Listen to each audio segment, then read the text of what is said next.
तो एक तरफ हाईजैकर्स अपना आराम से खुश थे कि इजरायली गवर्नमेंट मान गई है, अब कुछ ही घंटे बचे हैं कि अगले दिन 2 बजे इनके ग्रुप के जो लोग हैं वो इनको मिल जाएंगे। लेकिन वहीं दूसरी तरफ इजराइल के जो कमांडो थे वो कुछ ही घंटे में प्लेन लेके निकलने वाले थे युगांडा के अंदर हाईजैकर्स को मारने के लिए। इस मिशन के लिए इजराइल ने 4 C-130 हरक्यूलिस प्लेन सेलेक्ट किए थे। इन प्लेन्स को इसलिए सेलेक्ट किया गया था क्योंकि ये खराब एयरफील्ड हो, फास्ट लैंडिंग करनी हो, टेक ऑफ करना हो, छोटे रनवे पे तेजी से टेक ऑफ करना हो, ये सारी चीज़ों में बहुत अच्छा था। और क्योंकि एक ऐसी कंट्री में जा रहे थे वहाँ से कुछ भी सपोर्ट नहीं मिलना था, तो इनको बहुत सारा सामान लेके जाना था।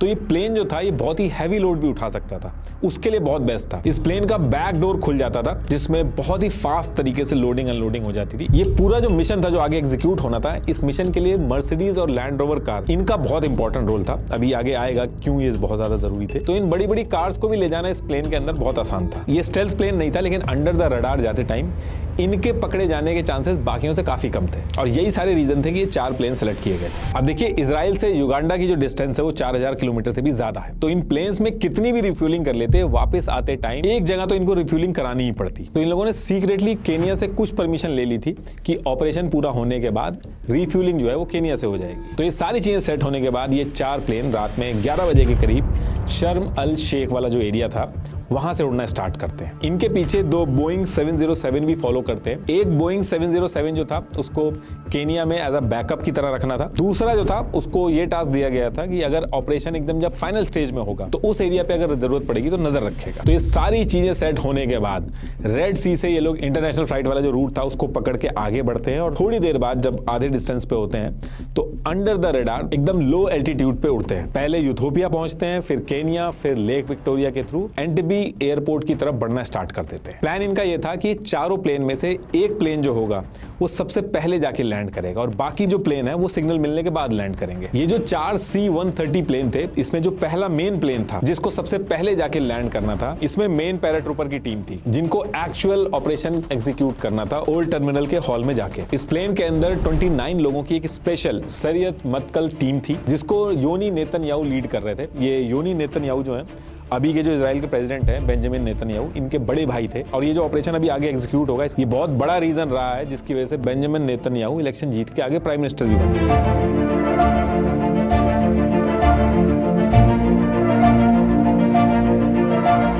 ऐसा मैं क्यों कह रहा हूं ये भी अभी आगे आपको पता चलेगा। तो जो पहला C-130 प्लेन था इसमें तो मेन टीम थी। दूसरा जो प्लेन था इस प्लेन में क्विक रिएक्शन टीम थी। इस प्लेन के अंदर जो टीम थी उसको निकल के न्यू टर्मिनल वाले एरिया को सिक्योर करना था।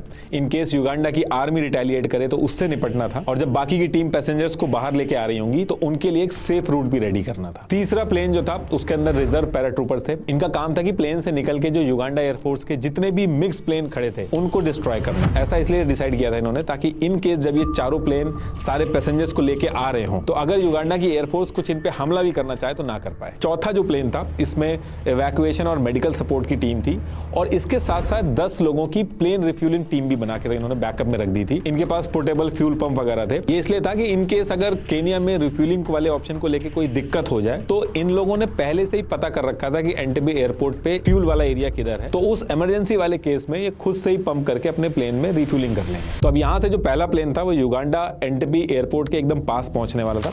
एक बार मैं आपको एयरपोर्ट का एक्चुअल लेआउट भी समझा देता हूं, तभी आपको पूरा ऑपरेशन समझ में आएगा। ये यहाँ पे ये न्यू टर्मिनल है और ये इसका न्यू रनवे है और यहाँ न्यू ATC टावर है और ये यहाँ पे है ओल्ड टर्मिनल। इसी ओल्ड टर्मिनल बिल्डिंग में सारे हॉस्टेजेस हैं और इसी जगह पे जो पूरा ऑपरेशन थंडरबोल्ट है वो कुछ ही मिनट में होने वाला है। उस टाइम पे ओल्ड टर्मिनल का यूज नहीं होता था तो ये खाली रहता था, खाली हॉस्टेजेस, हाईजैकर्स और यही सब थे। ये यहाँ पे ये जो आप ओल्ड ATC टावर देख रहे हैं इसके ऊपर युगांडा के जो सोल्जर्स थे ये तैनात थे और ये इसका ओल्ड रनवे है। इसके अलावा इसमें ये एक मिलिट्री रनवे भी है और ये यहाँ इसके साइड में युगांडा एयरफोर्स के 11 मिग फाइटर जेट्स खड़े हैं। इस पूरे एयरपोर्ट के साउथ में ये विक्टोरिया लेक है, यहीं से इजराइल ने अपने सारे प्लेन्स को एक एक करके लैंड करवाया था। तो अब यहाँ से ये प्लेन पहुंच गए थे इस एरिया के पास। Operation Thunderbolt has begun, marking a critical turn in the unfolding international crisis. Reports indicate that Israeli forces have launched a coordinated late-night mission at Entebbe Airport. अब ऑपरेशन एग्जीक्यूट होना था। सबसे पहले C-130 जो पहला main plane था जिसमें सारे कमांडो थे, ये एयरपोर्ट के पास पहुंचता है, अपनी लाइट बंद करता है, उसके साथ साथ 4 में से 2 इंजन बंद करता है ताकि नॉइस कम हो, और फिर एक प्लान्ड पॉइंट पे धीरे धीरे करके लैंड करना स्टार्ट करता है। लैंड करते टाइम डोर हवा में ही खोल दिए जाते हैं ताकि अनलोडिंग फास्ट हो, और फिर लैंड होने के बाद ये एक बैटरी लाइट से सिग्नल बना देते हैं ताकि बाकी 3 प्लेन्स भी लाइट कोड के हिसाब से लैंड करें। और आगे लड़ाई के टाइम पे युगांडा फोर्सेस अगर घेरने के लिए रनवे की लाइट ऑफ कर दें या कंफ्यूज करने के लिए ऐसा कुछ करें तो इनको दिक्कत ना आए। अब इसके बाद ये प्लेन यहाँ घूम के ओल्ड रनवे के पास आकर खड़ा हो जाता है, और इसमें से पहले ब्लैक मर्सिडीज और 2 लैंड रोवर निकलती हैं। अब यहाँ से इनका प्लान ये था कि ये सारे कमांडो ईदी अमीन जिस कार के साथ एयरपोर्ट पे आता था अपना कॉन्वॉय बना के, सेम उसी की तरह ये लोग एक फेक कॉन्वॉय बनाएंगे जिसमें एग्जैक्टली वही सारी गाड़ियां होंगी, वही सारे नंबर प्लेट होंगे, जैसे फ्लैग होते हैं वही होंगे, और इसी फेक कॉन्वॉय में ये सारे कमांडो बैठेंगे। ये इजरायली कमांडो ने फेक नंबर, फेक फ्लैग सब कुछ एज इट इज लगा रखा था जो ईदी अमीन के कॉन्वॉय से एक्चुअल मैच करता था। तो पूरा कॉन्वॉय बना के योनी नेतन्याहू और उनकी कोर टीम 29 कमांडो और 52 पैराट्रूपर इसमें बैठ जाते हैं और 30 सेकंड से 2 मिनट के अंदर ये सारी चीजें कंप्लीट कर लेते हैं, और फिर ये फेक कॉन्वॉय बना के ओल्ड टर्मिनल की तरफ मूव करने लगते हैं। और जब ये धीरे धीरे आगे बढ़ रहे थे तो सेम टाइम पे बचे हुए 3 प्लेन जो थे इजराइल के, वो भी रनवे पे एक एक करके लैंड कर रहे थे, और इनमें से जो टीमें थी वो निकल निकल के अलग अलग एरिया सिक्योर कर रही थी। जैसे एक न्यू टर्मिनल वाला एरिया था उसको सिक्योर किया, दूसरी टीम ने न्यू कंट्रोल टावर जो था उसको कंट्रोल किया। तो इस टाइम पे योनी नेतन्याहू ने जो फेक कॉन्वॉय बनाया था उसको 40 किलोमीटर पर आवर की स्पीड पे ही चल रहे थे, एग्जैक्टली जो ईदी अमीन जिस स्पीड से चलता था ताकि किसी को शक ना हो। लेकिन यहाँ पे एक बहुत बड़ी दिक्कत आ जाती है। ईदी अमीन हमेशा एक ब्लैक कलर की मर्सिडीज में आता था, तो इन्होंने भी अपने फेक कॉन्वॉय में एग्जैक्ट ब्लैक कलर की मर्सिडीज रखी थी सेम नंबर प्लेट के साथ। लेकिन 2 से 3 दिन पहले ईदी अमीन ने एक व्हाइट मर्सिडीज खरीद ली थी और 2 दिन से वो उसी मर्सिडीज में आ रहा था अपने कॉन्वॉय में। अब ये जो इंटेल था वो इजरायली कमांडो के पास नहीं था, तो ये लोग अपना फेक कॉन्वॉय बना के ओल्ड टर्मिनल से जब 300 मीटर की दूरी पर थे तो 2 युगांडा के जो सिक्योरिटी गार्ड थे उनको डाउट होता है कि 2 दिन से व्हाइट मर्सिडीज में ईदी अमीन आ रहा था, तो आज ये ब्लैक मर्सिडीज कैसे आ गई और वो भी रात में क्यों आई है। तो ये दोनों क्या करते हैं, इस कॉन्वॉय को रोक देते हैं। अब इजरायली कमांडो जो थे इनको साफ इंस्ट्रक्शन दिए गए थे कि इस पूरे प्लान में युगांडा की जो आर्मी ऑफिसर्स हैं उनको मारना नहीं है, बिल्कुल अवॉइड करना, वरना वॉर जैसी सिचुएशन हो सकती है। लेकिन जैसे ये सिक्योरिटी गार्ड रोकते हैं, ब्लैक मर्सिडीज जो थी उसमें पीछे वाली विंडो खुलती है और एक इजरायली कमांडो विंडो नीचे करके साइलेंस्ड गन से उसको मार देता है। लेकिन पीछे वाली जो रेंज रोवर थी इसके अंदर जो इजरायली कमांडो खड़ा था वो अनसप्रेस्ड फायर कर देता है, यानी कि बिना साइलेंसर वाली फायरिंग कर देता है दूसरे गार्ड पे। तो इसकी वजह से बहुत तेज आवाज होती है पूरे रनवे पे। तो इजरायली कमांडो जो थे वो भी डर जाते हैं कि अंदर जो हाईजैकर्स हैं, युगांडा की जो फोर्सेस हैं, ये अलर्ट हो जाएंगी। तो जैसे ही ये लोग इन दोनों को मारते हैं, ये पूरा जो कॉन्वॉय था उसमें सारी कार्स को वहीं छोड़ते हैं और मल्टीपल कमांडो के ग्रुप्स बना बना के ओल्ड टर्मिनल की तरफ बहुत तेजी से दौड़ के पहुंचने लगते हैं। 300 मीटर दूरी पर था तो जल्दी पहुंच जाता। अब जैसे ये पहुंचते हैं तो ओल्ड एटीसी टावर के ऊपर जो युगांडा आर्मी थी वो इनके ऊपर घुसते टाइम फायरिंग स्टार्ट कर देती है।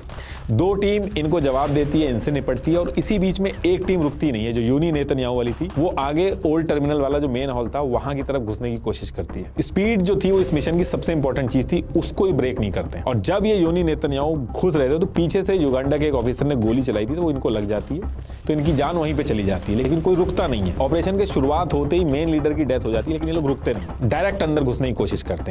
जैसे ही अंदर घुस रहे थे एक हाईजैकर बाहर की तरफ आता है, उसको ये वहीं पे मार देते हैं। अंदर ये घुसते हैं तो पैसेंजर्स तो रहते हैं लेकिन 2 हाईजैकर्स भी रहते हैं, उनकी तरफ से फायरिंग होने लगती है तो ये उनको भी मार देते हैं। इनको मारने के बाद इजरायली कमांडो मेगाफोन पे इंग्लिश और हिब्रू दोनों लैंग्वेज में चिल्लाते हैं स्टे डाउन, लेकिन इन सब के बाद भी एक पैसेंजर था वो खड़ा हो जाता है, तो इसको हाईजैकर समझ के इजरायली कमांडो जो है गलती से मार देते हैं। इस पूरी फायरिंग में 3 हॉस्टेजेस थे वो मारे जाते हैं। फिर इजरायली कमांडो हॉस्टेजेस से और भी पूछते हैं कि बाकी हाईजैकर्स कहाँ हैं। उसके बाद हॉस्टेजेस थे वो इशारा करते हैं कि कनेक्टिंग रूम में है, तो इनमें से कुछ इजरायली कमांडो उस रूम में जाके पहले ग्रेनेड मारते हैं और फिर अंदर घुस के बाकी हाईजैकर्स को भी मार देते हैं। टोटल जो 7 हाईजैकर्स थे, 4 जो मेन हाईजैकर थे जिन्होंने प्लेन हाईजैक किया था और 3 जो अभी युगांडा में ज्वाइन किया था, तो टोटल जो 7 हाईजैकर्स थे उनको मार दिया जाता है।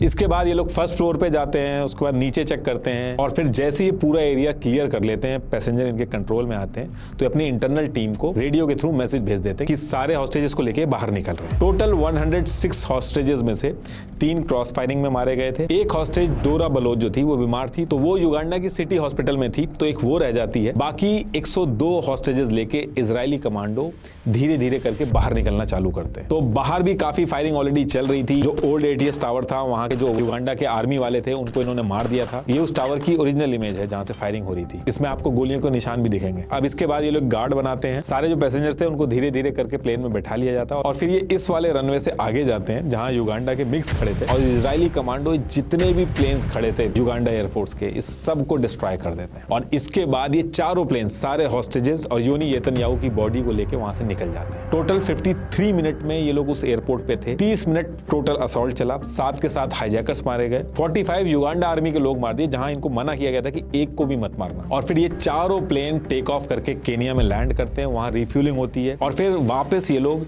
इजराइल के उसी बेन गुरियन एयरपोर्ट जहां पे सारे पैसेंजर ने 27 जून को पेरिस के लिए चढ़े थे, एग्जैक्टली वहीं लैंड करते हैं। ये वापस इजराइल बेन गुरियन एयरपोर्ट पे आने के बाद की इमेजेस हैं। अब इस ऑपरेशन के खत्म होने के बाद ईदी अमीन जो था वो बहुत गुस्सा हो गया था, उसने अपने आर्मी चीफ को भी अरेस्ट करा दिया था कि शायद ये भी मिला होगा इनसे, तभी ये लोग इतना कुछ कर पाए। और क्योंकि केनिया में रिफ्यूलिंग हुई थी तो ईदी अमीन केनिया के ऊपर भी रिटेलिएशन का सोच रहा था, लेकिन सारे मिक्स उड़ गए थे तो ये प्लान भी टल गया इसका। और जो एक हॉस्टेज थी डोरा बलोच, जो बीमार होने की वजह से युगांडा के सिटी हॉस्पिटल में शिफ्ट कर दी गई थी, वो रेस्क्यू नहीं हो पाई थी, उसका काफी टाइम तक कुछ पता नहीं चला। फिर अचानक से खबर आई कि वो मर गई है। कई ब्रिटिश डीक्लासिफाइड डॉक्यूमेंट्स में इस चीज का मेंशन है कि उसको ईदी अमीन ने किडनैप करवाया और किडनैप करा के मरवा दिया इजराइल से बदला लेने के लिए। इस ऑपरेशन के कंप्लीट होने के बाद योनी नेतन्याहू यानी कि योनातन नेतन्याहू, ये अकेले कमांडो थे जिनकी जान गई थी। इजराइल में इनके लिए बहुत स्ट्रॉन्ग नेशनल सिंपैथी आ गई थी, नेशनल हीरो बन गए थे। ऑपरेशन का जो नाम था वो ऑपरेशन थंडरबोल्ट से चेंज करके ऑपरेशन योनातन कर दिया गया था। और फिर आगे चल के इनके जो भाई थे बेंजामिन नेतन्याहू, इनको भी इलेक्शन जिता के लोगों ने पीएम बनाया। अब भले ही काफी टाइम हो गया इस ऑपरेशन को, लेकिन आज की डेट में भी इसको सबसे बोल्ड और लॉन्ग डिस्टेंस रेस्क्यू ऑपरेशन बोला जाता है।